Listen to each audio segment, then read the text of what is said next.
Well, as they say, it's noon somewhere. It's 1:25 Pacific Standard Time on Friday. You're just in time for the Friday Noontime webcast. Stevie Coyle here, Mighty Fine Guitars, Lafayette, California, with a real quick shot today, I promise. I've said that before. This is, checking to make sure things are happening. Yes. Okay, very good. I think we got picture, I think we got sound, I think we got everything. Here's the guitar. It's a Guild from 1966, we think. The M-20, the coveted Nick Drake guitar. Now, here's the thing. I'll play a little bit and then I'll tell you what I know, what I think I know about the Nick Drake connection here.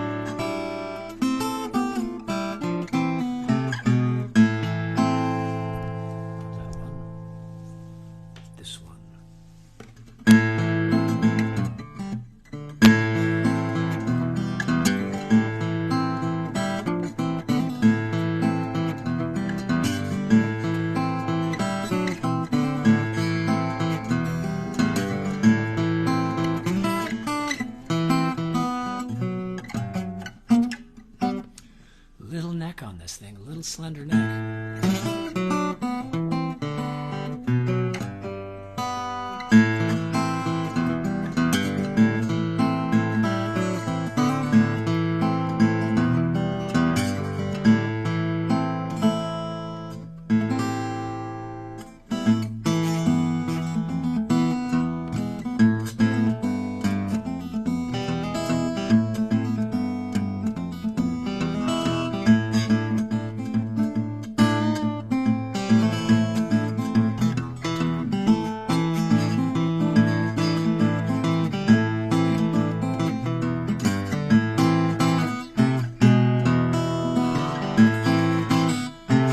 That's enough of that. Here's what I think I know about the Nick Drake connection. Nick Drake, and if you're not hip to Nick Drake, you're welcome for me hipping you to Nick Drake. Fantastic performer from the 1960s, guitarist and singer, is pictured on an album cover playing a Guild M-20, Mahogany 20. Whether or not he even owned the guitar is up for grabs.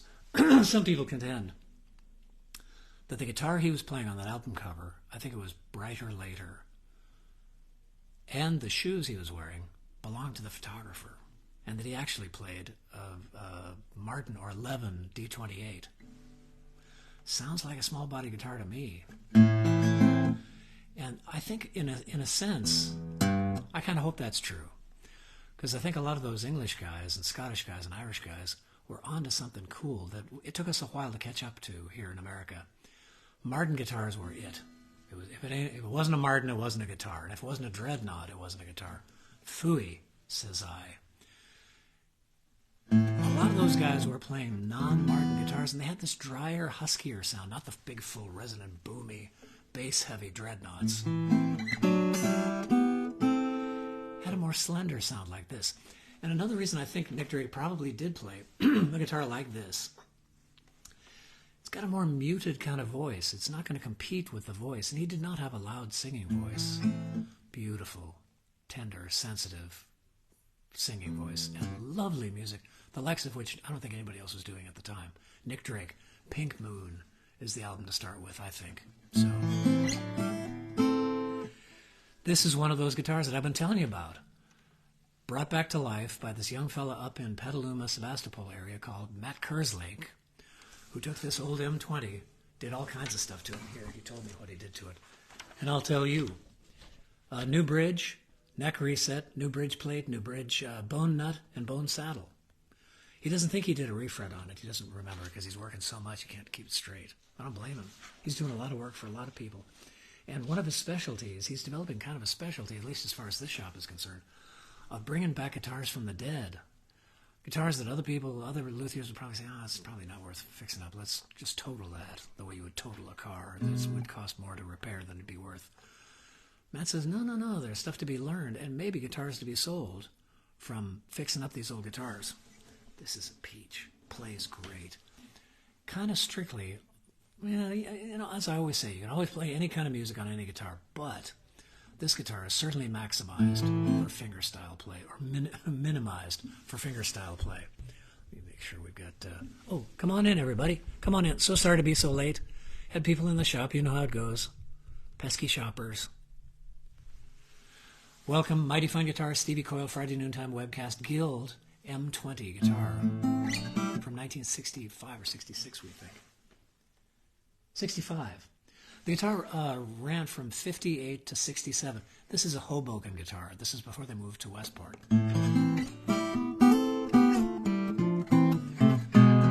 And this was kind of the trainee guitar. Often people who went to work for Guild would learn on this guitar because it's simple. No binding, nothing fancy. Good guitar to get your building, your luthier chops up on, and then move to the fancier models that involve binding and fancier woods and decoration and inlays and all the rest.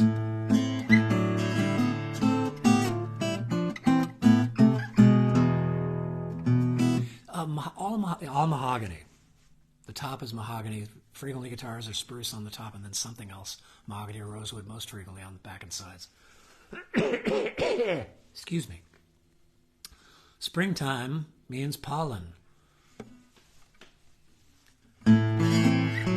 So during various world wars, when spruce was being used for making the spars and masts of ships and things, mahogany top guitars came into fashion. They kind of came back into fashion when they appeared, as so many dreadnoughts did, on album covers.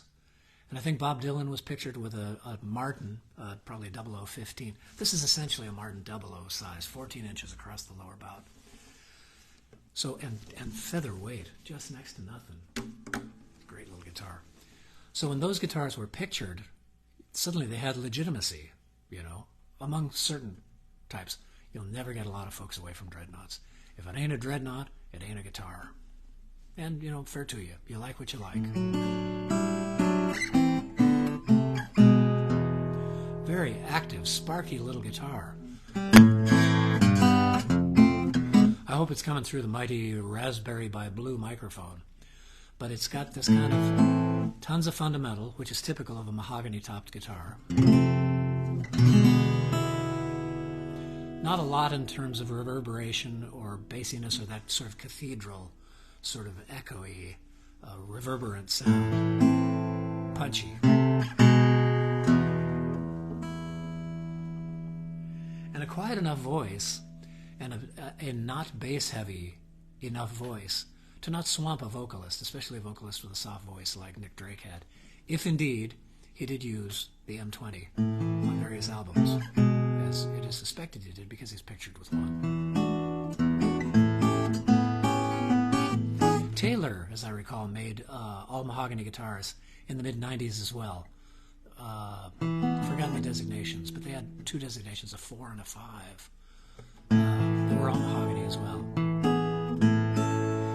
And if you've got a hole in your collection and don't have yet an all mahogany, a mahogany-topped guitar, this one we're going to be asking $18.50 for it. A steal, especially considering all the cool new stuff that has gone into it.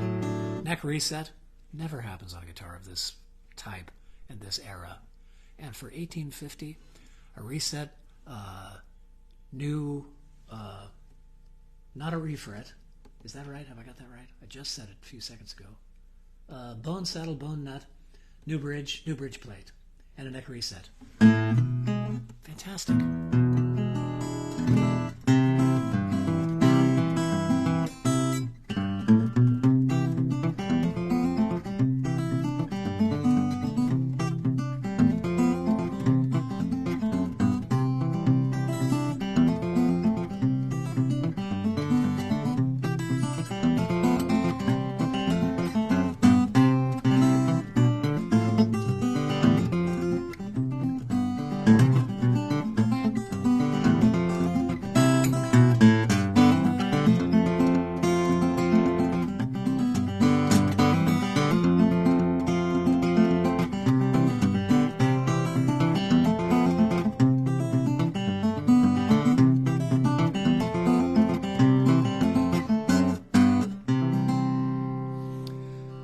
neck is on the narrow side of 1 11/16. I know it's designated 1 11/16, but these, at the time, these necks were shaped by hand. Guys would draw knives and sandpaper. It wasn't all CNC, you know. So this one feels to me like it's on the narrow side of 1 11/16. So if you've got a little hand or need something really narrow, this is one. It takes me a second to get used to a guitar that's this narrow. I feel like, you know, Jimi Hendrix or Tommy Emmanuel with my thumb lapping over the top and all like that. But it takes just a second to get used to it. How to approach it and not dink the strings.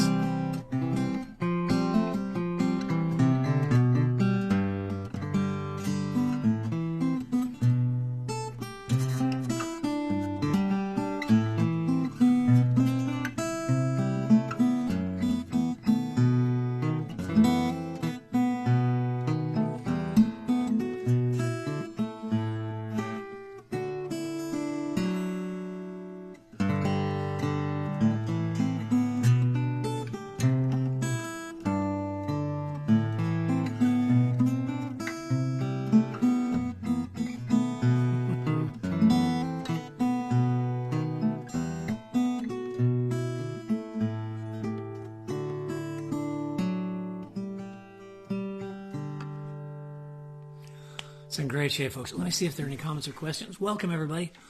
All 10 of you that are in here, do feel free to pass this along. I know I was so late today, but I had folks in the shop.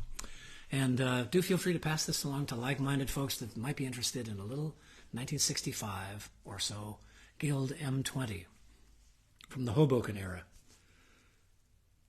Hi, Johnny K., Kevin Odell, Lauren Schulte, Larry Pattis. Larry Pattis, terrific. Wonderful guitarist. Look him up. Google him up. Wonderful guitar player. Larry Pattis. Hi, Josh. Jano, excellent. Folks, if you've got anything to tout about what's going on in Gigland or albums that you've got or whatever's going on in your life, feel free to use this space to tout what you got. Hiya, Mike. Mike and Mike. There's all kinds of mics. There we go. Hi, Steve Kahn, John Wittenberg. Very good. It's a sweetie, and especially, folks, I got to say, in a shop like this, things tend to get spendy quick. You know, a lot of the stuff in the shop is kind of $3,000 and up. This one is, the asking on this is $1,850, worth every cent. I'll just play a little bit more for you.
Guitar, bring your money home in a jar from a coffee house or a bar, or would you rather get a job? Oh, a job is the thing that makes you get out of bed and work every day until you're dead. Your back is aching and your brain is numb and you just can't wait until the weekend comes. But if you don't want to beg or steal or rob, you're gonna have to get a job? Or would you like to play the guitar? Drive for miles and miles in your car and pretend that you're a big star? Or would you rather book the gig? Thank you, Pat Donahue. Great little tune. Adaptation.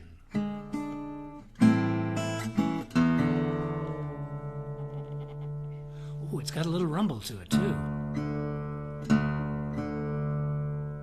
Yeah, I can feel that in my chest. The guitar is so lightly built, it really reverberates. You feel this. It's a very visceral kind of experience to play this guitar.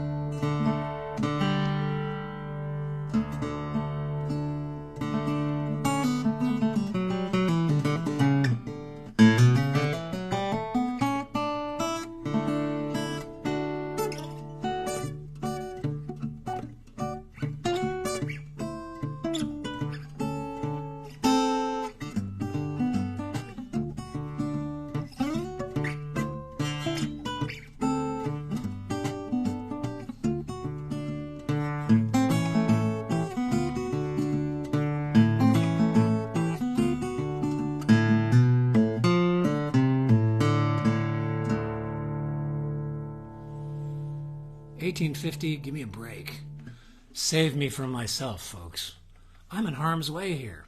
Lucky for me, I've got a guitar at home that's as expensive as it was, made by Alan Perlman. Has saved me so much money, because as I say, I'm in harm's way here. And if it wasn't tax time, for me, for businesses, $18.50 for this guitar is a screaming deal. Come and get it. I'll look for your comments and questions down below. I'll sign off for now. Next week, there's a guitar just came in this morning. I've got to restring it and kind of find out how much to ask for it. But by Beneteau, not Pat Beneteau. What's his name? Michael Beneteau. George Beneteau. B-E-N-E, not Pat Beneteau. Ridiculous. That'll be featured next week. A beautiful sunburst, kind of triple O-ish sort of thing. And got to find out what to ask for it. It's lovely. So stay tuned for that. Well, don't stay tuned. Tune in again next week. And I'll look forward to seeing your comments and questions down below. I'll answer them as pronto as I can. As you know, I record these live to Facebook and then to my personal account on Facebook, then bounce them over to the Mighty Fine Guitars account on Facebook. Then they go to Instagram and up to the Stevie Coyle Music channel on YouTube as well. So look for it. Send people to one of those places. And I look forward to seeing you next week. Thanks for tuning in.